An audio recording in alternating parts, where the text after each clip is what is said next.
Oh my god, I'm so excited today because I just got back from my first driving lesson and it feels amazing when you hit the 100 km speed mark. I'm breaking some rules here and there. Just kidding.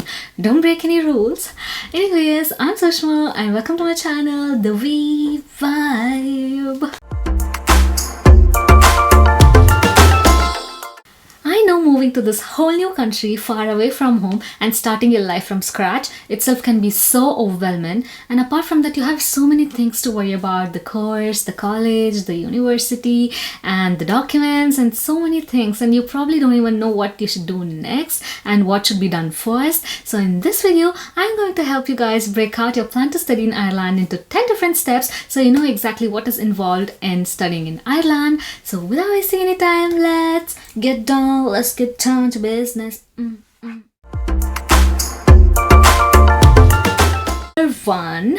Choose a course and university. I know this step can be critical and a bit daunting because you have plenty of options to pick and choose from. So you probably are confused between a couple of courses, or probably you're lost completely, not knowing what to choose. So if you need any help choosing a course and university in Ireland, do check my video out on how to choose a course and university in Ireland. I'll be leaving a link to it right below in my description and also at the end of this video. And also I'm planning to make a video on the most popular courses in Ireland and the job markets for it.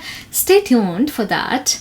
Number 2, apply and accept. So once you're done choosing a course and university, you can relax a bit because the main obstacle is out of the way. Now you can start applying for the universities you shortlisted. So there are a few things you have to keep in mind when you're applying for a university. So each and every university has an application deadline, and no matter how qualified you are or how good you are, even if you apply one day later than the application deadline, you'll straight away be rejected. So make sure to take a note of it so that you know very well in advance like how much time you have in hand to submit the application and also to collect all the documents. And the other thing you should also consider is scholarships. So each and every university, they have their own scholarship programs. So see if you match the criteria for scholarship, and even if you don't like match one or two criteria, I would say just go ahead and apply for it. You know what, you might as well get the scholarship. And it's not small amount because even I applied for a scholarship and I got 3,000 euro scholarship, which is a lot of money. So make sure to check the scholarship program and straight away apply it because there is no harm in applying for it. I know filling out an application form can be very tedious because there is so many fields to be filled, so many pages in the application form, and alongside you have to submit so many documents. So I know it is a lot, but the thing is, take time and make sure you check the application twice or maybe even thrice just to make sure you're submitting it right. You're submitting all the documents that is required by the university and all the data you entered in the application form is right. And once you're done applying, I would say just go get yourself a drink because you deserve it. And then comes the hardest part, that is waiting to hear back from the university. I know this phase can be a little too overwhelming, but I would say stay positive. I'm very sure you're probably gonna hear back from at least one of the universities you applied. And once you hear back from the universities, they actually send out offer letter from the university. I would say don't straight away go accept it because you're so done waiting. Just wait for a week or something so that you probably might hear back from the university you wanted to hear back from. So give it some time, and then once you hear back from a couple of universities, you have choice. You can choose which university best fits you and then accept the offer letter from them.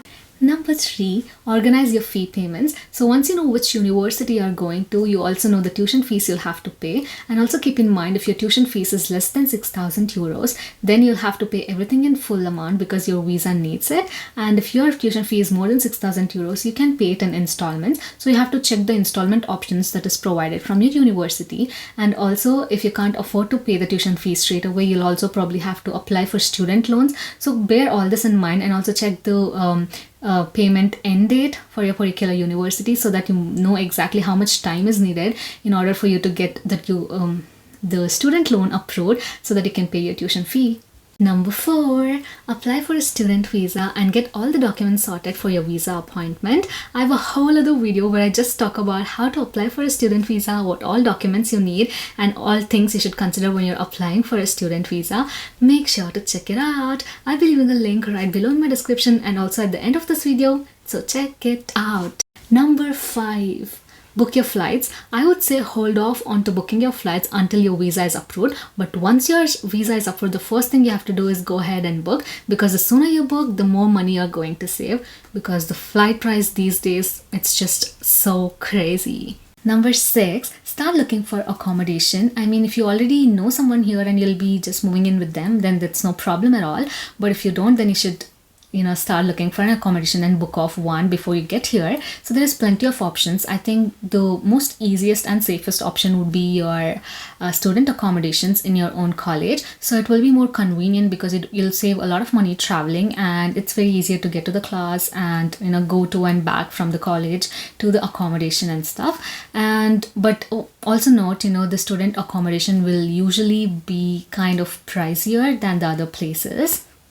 And you can also find a place to share in one of the websites like rent.ie, daf.ie, or myhome.ie. I'll be leaving links to all of this below in the description, so you can find a place to rent among all the properties which is listed here. So you'll be basically sharing a room with other people in the apartment or flat. I think this is actually a nice way because as soon as you move here, you'll have some people around, and it's always nice to be around people, meet new people. At least I love socializing, so it's nice to meet people and make friends, and it's nice to have someone rather than just living alone.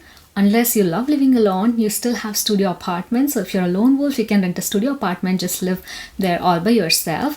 And there's also options for you to rent a room in the owner's property. So basically the owner, either the landlady or the landlord, they'll be living with you, but you'll be just sharing a room or apartment. This actually works out best because you don't have to worry about paying other bills like the Wi-Fi, electricity, or any other bills, because they'll be paying all the bills and everything will be included as part of your rent, and you don't have to worry about other stuff at all. So I'm actually renting such a room, and I think it works out best for me because I don't worry about other stuff. I just pay my rent at the start of the month, and I'm done for the entire month. I don't have to worry about anything. So these are all the options which is available. So see which place is much closer to your college and which is more convenient to you, and see the places which you can afford to rent, because trust me, the prices can sometimes give you heart attacks, not gonna lie.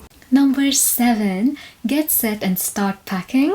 This is probably one of my favorite steps because, man, I love packing. Especially when you're moving abroad, you'll have to go through all your wardrobe, and that's the perfect time to discover all those beautiful dresses you almost forgot you had. Oh my god, that's just too good.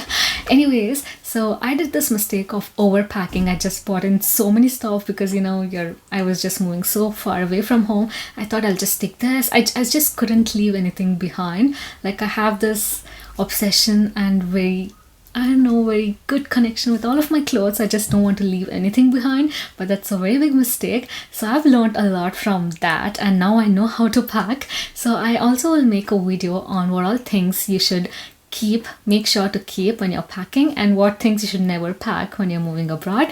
So stay tuned for that as well. Number 8, go do all those little things you love doing. I mean, you might think this is not that important, but trust me, once you get here, you'll start missing every small thing. So go eat that food you always crave. Go eat that ice cream. Go eat that street food, because the one thing I miss the most after coming here is my food. I mean, I'm from India and we have amazing street food, and here you don't have a lot of options at all. Trust me when I say that. So go eat everything you can. Just fill your tummy and let your tongue know what taste actually means, because you'll forget after coming here. No offense, but in Ireland you don't have a lot of best food options at all. And go meet your friends. Go spend more time with your family members, with your relatives, even with your annoying siblings, because trust me, you'll miss their annoyance as well. Number 9, once you're sorted with all these major steps, now it's time for you to chill, and the best way to do that is go watch my other videos.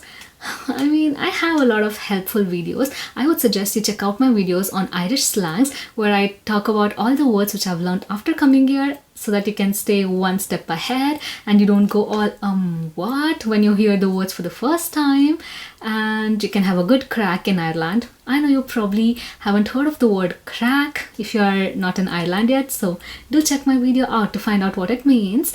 And I do have other videos as well which is very helpful after you come here to Ireland, so check them out. Number 10, go ahead and head on to your airport. Obviously, you have done so many things and you don't want to be missing out your flight. I would say, reaching the airport 4 hours before your flight should be good enough, but it totally depends on the airport or your place of boarding. So make sure to check the latest updates on your airport's website so that you know how much time you need or how much time before you'll have to arrive to the airport. That's it for this video, and I'm starting to feel a bit like a robot because all my videos end the exact same way, but it is what it is. Do like, share, subscribe, and please let me know what you think about the video right below in the comment section, and I'll see you guys very soon in my next video. Until then, adios. Bye.